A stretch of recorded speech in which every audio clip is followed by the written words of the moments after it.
गोविंद की भक्ति करो तो खुल के करो महाराज। भगवान की भक्ति, भगवान के भजन गाना है तो खुल के गाना है। इसलिए याद रखो, नाम तुम्हारा तारनहारा, जाने कब दर्शन होगा। जिसकी रचना इतनी सुंदर, वो कितना सुंदर।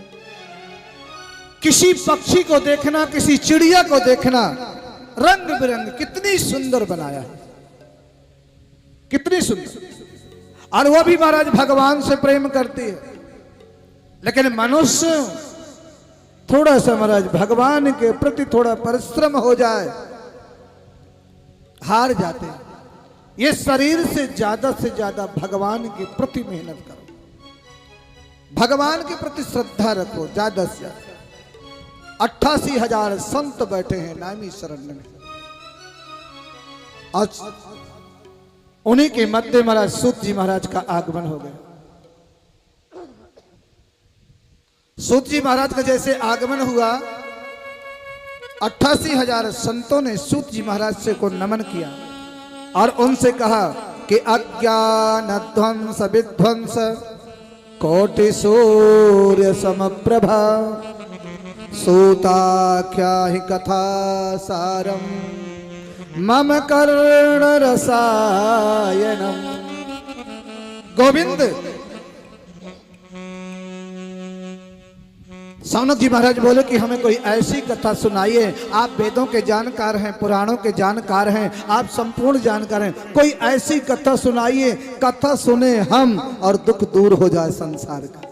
संतों ने प्रश्न किया, ऐसी कोई कथा सुनाई महाराज।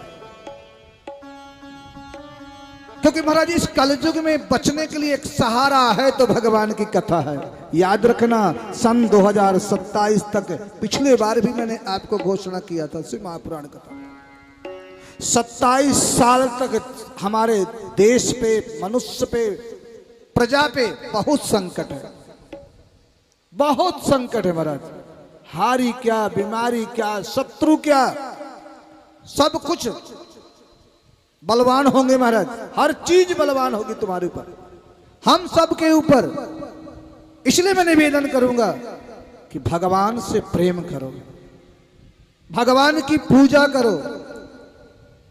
इस युग में महाराज 27 तक इतना नरसंहार, इतनी बड़ी बड़ी आपदाएं, लेकिन महाराज वो सुरक्षित रहेगा जो भगवान के सटीक रहेगा, भगवान के नजदीक रहेगा। दो पाटन के बीच में, दोनों पाटन दिया कबीरा रोए। आप देखते हो ना, जब चक्की चलती है महाराज, सारा गेहूं पिस जाता है, सब कुछ पिस जाता है, लेकिन कील साटे जो सटे, जो उसकी कील होती है ना, उसमें जो चिपक जाता है, जो लग जाता है, उसका बाल बांका नहीं होता। इसलिए कहते हैं कि जाको राखे साइया, मार सके नहीं कोई, बाल न बांका कर सके जो जग बैरी हो। भगवान के सहारे जो रहेंगे उनका महाराज उद्धार होगा। तो बोले आज इस इह गोरे कलौ प्रायो जीवस्ताम सुरतांगताः क्लेश क्रांतस्य तस्सैव शोधने किम परायण। इस कलयुग के मनुष्य में एक मानो अजगर के मुंह में बैठा हुआ है, सार दुखी। और ये भागवत कथा वो है कि जब सुखदेव जी महाराज राजा परीक्षित को भागवत कथा सुनाने आए तो देवता अमृत का कलश लेकर के आ गया कि शुकम नत्वा कार्या कुशलासुरा। इंद्र वरुण यम कुबेर सूर्य चंद्रमा जैसे सुखदेव जी कथा सुनाने के लिए तैयार हुए, देवता अमृत का कलश लेकर के आए। महाराज सुखदेव जी ने कहा, इंद्र वरुण यम कुबेर सूर्य चंद्रमा आप लोग किस लिए आए हैं? बोले महाराज हम कुछ आपसे कहने के लिए नहीं आए हैं, सिर्फ अदला बदली करने के लिए आए हैं। क्या? बोले ये राजा परीक्षित को श्राप लगा है, इनको अमृत पिला दीजिए, हम अमृत का कलश लाए हैं और अमृत रूपी जो भागवत कथा है वो हमको पिला दीजिए। सुखदेव जी ने थोड़ी सी तो विचार बनाया, और मन में सोचा अगर ये श्रोता बन के आते तो इनको कथा में जरूर सुनाता। ये तो श्रोता बन के नहीं आए, ये सौदागर बन करके आए। अदला बदली कर लो, ये सौदागर होते हैं। बोले श्रोता बन के नहीं आए तो तुरंत उन्होंने कर दिया ना, कहां कांच और कहां मणि, कहां कांच और कहां मणि है।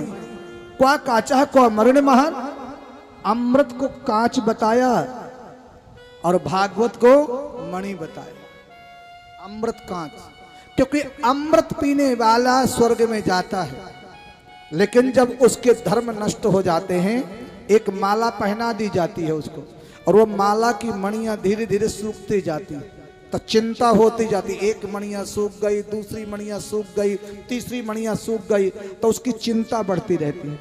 और भागवत की कथा सुनकर के जो मोक्ष पाता है वो भगवान के गोलोक धाम को जाता है, वहां भगवान के सानिध्य में निवास करता है। बोलो जय श्री राधे। इसलिए कहा महाराज भागवत कथा कौन सुख सकता है? सुखदेव जैसा वक्ता हो, राजा परीक्षित जैसा श्रोता हो। प्यारे, हम तुम्हारे जैसे कथा थोड़ी सुनते थे। कथा 3 घंटे की होती थी, पहले 6 घंटे की कथा होती थी। एक भी कथा छूटती नहीं थी महाराज, एक भी कथा नहीं छूटती थी। व्यास जी से पहले पंडाल में आ जाना, बैठ जाना, स्थान ग्रहण कर लेना, कथा सुनना। और लोग कथा को सुनते थे, आरती होने के बाद जाते थे।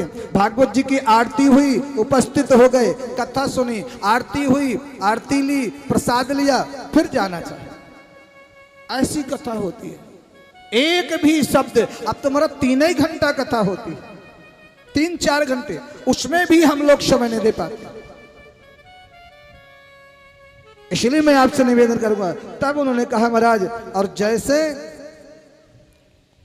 और ये देवता तो अमृत को जो बहुत प्रिय मानते थे, सुखदेव जी महाराज देवताओं को जो है भागवत कथा नहीं सुनाई, मना कर दिया। कहाँ ये कांच, कहाँ ये मणि है, तुम श्रोता बन के आते, तुमको कथा। ये देवताओं को भी दुर्लभ है, भागवत की कथा देवताओं को भी दुर्लभ है।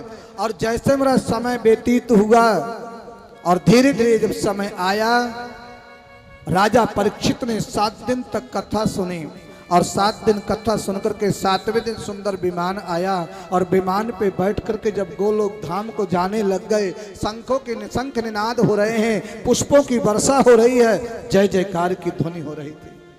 ये कौन जा रहे हैं? तब किसी ने बताया विधाता ब्रह्मा जी से कि राजा परीक्षित जा रहे हैं। इन्होंने 7 दिन भागवत की कथा सुनी है, और जो 7 दिन भागवत की कथा सुन लेता है भाव से, निष्ठा से, वही राजा परीक्षित जा रहे हैं। जिन्होंने अमृत को नहीं स्वीकार किया, भागवत को अंगीकृत किया है, आज वही राजा परीक्षित को मुक्ति हुई, मोक्ष की प्राप्ति हुई। ब्रह्मा जी ने तुरंत भरत तौलने का प्रयास किया। एक तरफ सारे उपनिषद, सारे धर्म, सब कुछ रखा ग्रंथ, और एक तरफ भागवत जी को रखा। तो महाराज भागवत जी का पर राग को मोक्षम तथा भिक्षम पुरा धातात विस्मिता, सारे हल्के है गए, और भागवत जी महाराज तो जमीन से ही लगा रहा। इसलिए कहते हैं भागवत साक्षात कृष्ण है। इसकी परिक्रमा लगाना, 7 दिन तक परिक्रमा महाराज, टोपी से परिक्रमा, चिरौंदी से परिक्रमा, बादाम से परिक्रमा, पंचमेवा से परिक्रमा, तुलसी दल से परिक्रमा, कार्तिक का महीना फल से परिक्रमा, जो चीज तुम्हारे हाथ, इसकी 108 परिक्रमा करके महाराज कामना कर लिया करो। गिरिराज जी की परिक्रमा का जो फल है, 7 दिन परिक्रमा लगाना चाहिए। साक्षात कृष्ण है, साक्षात भगवान द्वारकाधीश हैं। तो बोले महाराज ये सुखदेव जी कौन थे? ये सुखदेव जी कोई और कोई नहीं थे, ये राधा रानी के यहाँ क्रीड़ा किया करते थे गोलोक धाम में। और एक दिन मेरे गोविंद भोजन कर रहे थे, तो कन्हैया ने राधा रानी से कहा, गोविंद आप आज कुछ चिंता में हो, क्या बात है? तो कन्हैया ने कहा, मुझे इसलिए चिंता है कि मृत्यु लोक में जो प्राणी हैं, मृत्यु लोक में जो प्राणी हैं, नाना प्रकार से दुखी हो रहे हैं, और मैं ये चाह रहा हूं कोई ऐसा व्यक्ति हो जो मृत्यु लोक में जाए और वहां जाकर के भगवान की कथा को सुनाए, मीठी मीठी लीलाओं को सुनाए, मेरी कथा सुनकर के लोग आनंदित हो जाएं और अपने जीवन का धन्य बना लें, अपने जीवन को धन्य बनाएं, ऐसा उनका भाव।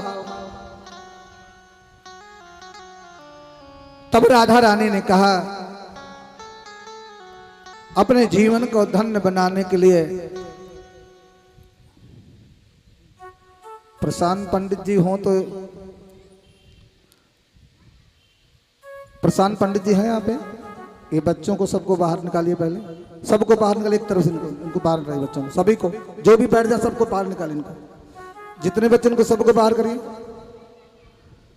सभी बच्चों को बाहर हटाइए यहाँ से, सबको बाहर हटाओ से। नहीं नहीं कोई बैठा हो नहीं, सबको बाहर निकालिए, खड़े करो उनको, सभी को निकालिए बाहर, सबको बाहर निकालिए, इनको मत बैठाइए, किसी को भी निकालिए, सबको बाहर।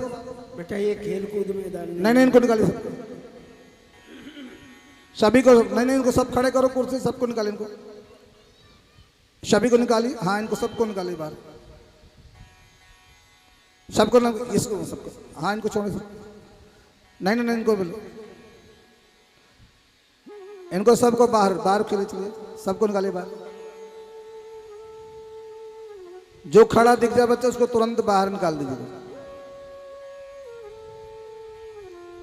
श्रीमन नारायण नारायण नारायण, श्रीमन नारायण नारायण नारायण, श्रीमन नारायण नारायण नारायण, श्रीमन नारायण नारायण नारायण, भजमन नारायण नारायण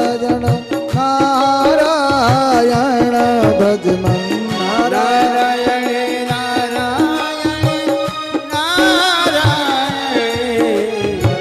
नारायण,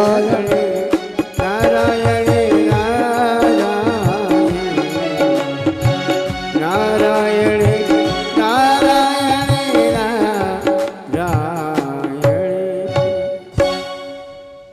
राधा रानी से आज प्रार्थना किया, भगवान से प्रार्थना किया, पंडित जी आपकी जिम्मेदारी, कोई बच्चा अंदर नहीं आ पाया, ये नहीं कि वहां निकल गए यहां निकले, कथा में बहुत डिस्टर्ब हो रहा है।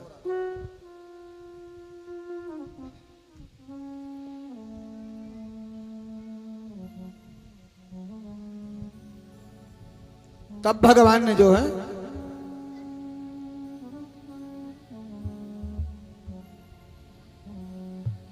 सारे संतों ने और महात्माओं ने जो है राधा रानी से कहा, राधा रानी ने अपने जो सुख पक्षी हैं उनको आदेश किया, सुखदेव तुम मृत्यु लोक में जाओ और वहां जाकर के अपनी वाणी से मीठी मीठी कथा सुना करके लोगों को कृतार्थ करो, लोगों को कृतार्थ करो। बेटा आराम से बैठ जाओ।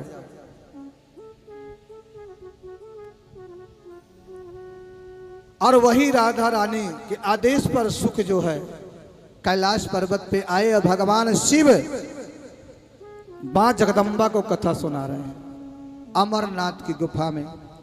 आज भी कहते हैं कबूतर कबूतरी के रूप में वहां दिखते हैं। और वहां पे आकर के विगलित अंडा, आज जगदम्बा पार्वती ने भगवान शिव से प्रश्न कर दिया, आपके गले में नरमुंड माला किसके हैं? भगवान शिव ने कहा, देवी अगर कोई प्रमाण है तो नरमुंड माला ही प्रमाण है कि मैं तुमसे कितना प्रेम करता हूं। तुम बार बार मृत्यु हो जाती है तुम्हारी और बार बार मैं तुम्हारे नर मुंडों की माला बना लेता हूं, तुमको भुला नहीं पाता मैं। जगदम्बा पार्वती ने कहा, देवी भगवान शिव कहते हैं, माता पार्वती कहने लगी, प्रभु आपने ऐसी कौन सी बूटी खा रखी है, कौन सा अमृत पान कर रखा है जो आप मरते नहीं हो और हमें बार बार मरना पड़ता है? अमर कथा का पान किया है देवी। जगदम्बा कहती है, मुझे भी वो अमर कथा सुनाइए और मुझे वो कथा सुना दीजिए ताकि मैं भी नित्य शुद्ध होकर के आपकी सेवा करूं। भगवान भोलेनाथ कहते हैं कि ये कथा एकांत में होती है, ये कथा एकाग्र में सुननी चाहिए। इस कथा में 3 घंटे जो कथा चलती है, कोई वार्ता नहीं होना चाहिए, वक्ता डिस्टर्ब नहीं होना चाहिए। कथा की धार टूट जाती है महाराज, जो धारा है भागवत की, जो धारा है वो टूट जाती है। इसलिए कथा में एकाग्र होकर के सुनना चाहिए। न तुम सुन रहे हो, न तुम सुनने दे रहे हो, अगर वार्ता कर अपराध ले रहे हो, अपराध ले रहे हो। देवी कहती हाँ हाँ एकांत में देखो, इतने ये नितांत जंगल में कोई है तो नहीं। पार्वती बड़ा उनको उल्लास हो रहा था, जल्दी जल्दी देख, हाँ हाँ प्रभु कोई नहीं है भोलेनाथ। और भगवान शिव एकाग्र होकर के बैठे, देवी पार्वती को कथा सुनाने बैठी और वो ओम ओम का उच्चारण कर रहे हैं। भोलेनाथ ने कथा सुनाया, कथा सुनते सुनते सुनते, और जैसे ही महाराज 7वें दिन की कथा चल रही थी और वो एक विगलित अंडा वहां पे था, पार्वती जी ओम ओम ओम उच्चारण कर रही हैं और वो विगलित अंडा जो है एकदम महाराज शाश्वत होकर के कथा सुनने लग गया। उद्धव जी ने आकर के भगवान को प्रणाम किया और कहा महाराज जब आप इस धरा को छोड़कर के गोलोक धाम को चले जाओगे, आपका दर्शन कैसे होगा। मेरे गोविंद ने उद्धव से कहा, उद्धव ना मैं कहीं जाता हूं ना मैं कहीं आता हूं, अगर मैं दिख जाता हूं तो लोग कहते हैं भगवान आ गए। कहाँ रहते हो आप? बोले नाम बसामि वैकुंठे योगी नाम हृदये न चा मद भक्ता यत्र गायम ते तत्र तिष्ठामि नारदः। जहां मेरा भक्त कीर्तन करते हैं, जहां मेरी कथा होती है, वो वृंदावन धाम होता है, वो अयोध्या बन जाता है, वो हरिद्वार बन जाता है, वो काशी नैमी शरण्य बन जाता है, जहां भगवान की कथा होती है, जहां गोविंद की कथा होती है। इसलिए संत के रूप में, भक्त के रूप में, ब्राह्मण के रूप में, श्रोता के रूप में भगवान कहते मैं वहां विराजमान रहता हूं। और पार्वती सो रही हैं, बीच में नींद आ गई, तोता बोल रहा है, बड़े सुंदर स्वर में तोता जवाब दे रहा है। और जैसे जयकारा हुआ, आरती हुई, जयकारा लगा, सो पार्वती की नींद खुली और पार्वती ने भगवान से कहा, भोलेनाथ से, प्रभु उद्धव ने आप आकर के प्रणाम किया, प्रश्न किया, ये कथा तो मैंने सुनी, लेकिन भगवान ने जवाब क्या दिया ये मैंने नहीं सुना। तब भगवान भोलेनाथ ने कहा, देवी मैंने तो जो संपूर्ण कथा हो गई, आरती की तैयारी हो गई है, आज की कथा का विश्राम हो रहा है, मैंने नहीं सुना। भगवान भोलेनाथ ने देखा तो सुख पक्षी, छोटा सा सुख पक्षी बड़े आनंद से भगवान की कथा सुन रहा है, भाव में आकर के गोविंद की कथा सुन रहा है, एकाग्र होकर के। भगवान ने त्रिशूल लेके मारने के लिए दौड़े और वही सुख पक्षी महाराज वहां से उड़ना प्रारंभ कर दिया और वो तोता उड़ता उड़ता बद्रीनाथ धाम में पहुंचा। और बद्रीनाथ धाम में व्यास जी की जो पत्नी है बेटिका देवी, उन्होंने सूर्य भगवान को अर्घ दे रही थी और अर्घ देते हुए भगवान सूर्य को प्रणाम किया, जोर से जमुआई आ गई तो मुंह के माध्यम से होकर के गर्भ में चले गए। अब इसका कोई विश्वास नहीं करेगा कि एक तोते को, एक तोता, एक पक्षी मुख में होकर के गर्भ में चला गया। और भोलेनाथ पहुंचे मारने के लिए, तुम्हारी कुटिया में चोर आया है। कैसा चोर महाराज? बोले मेरी अमर कथा की चोरी किया है। अमर कथा? बोले हाँ। अरे जब अमर नाम ही है तो महाराज वो कथा, अमर भागवत कथा सुन लिया तो अमर हो गया। अरे बोले छुप करके सुनी है। व्यास जी ने सुंदर भगवान का पूजन किया, भोलेनाथ का पूजन किया, तिलक किया, माला पहनाया और बोले बाबा आप वास्तव में जैसा आपका नाम है वैसा आपका काम है। आपका नाम आशुतोष है, शीघ्र प्रसन्न हो जाने वाले। भोलेनाथ पे जल चढ़ा दो प्रसन्न हो जाएं, दूध चढ़ा दो प्रसन्न हो जाएं, और सबसे ज्यादा यदि बाबा प्रसन्न होते हैं तो गंगा जल से प्रसन्न होते हैं। बोलो हारे हारे, गंगा जल से बाबा प्रसन्न हो जाते हैं। इसलिए भगवान भोलेनाथ प्रसन्न हो गए और धीरे धीरे वह समय व्यतीत हुआ। 12 वर्ष तक वही सुखदेव जी गर्भ में रहे और जैसे जन्म लिया तो महाराज सीधा जंगल की ओर जाने लगे। पिताजी पीछे पीछे जा रहे हैं, बेटा रुको, सुखदेव रुको, बेटा रुको, सुखदेव रुको। नहीं, विवाह कर लो फिर चले जाना, बड़े हो जाओ फिर चले जाना, यज्ञोपवीत हो जाए फिर चले जाना। नहीं रुके। नितांत जंगल में एक पिता उम्र 70 वर्ष की, एक बेटा हुआ हो, वो बेटा भी बिना कोई संस्कार किए जन्म लिया, सीधा जंगल किया। क्यों? कि उन्होंने अमर कथा का सुन रखा था कि सत्य क्या है और असत्य क्या है। सत्य भगवान का नाम सत्य है। सत्यव्रतम सत्यव्रतम सत्यप्रवृत्ति सत्यम सत्यस्य नेत्रम नेतम च सत्य। सत्य ही भगवान का काम है। सत्यव्रतम भगवान का कहना सत्य है, आना सत्य है, जन्म सत्य है, भगवान की कथा सत्य है, भगवान का पूजा सत्य है और सब असत्य है प्यारे।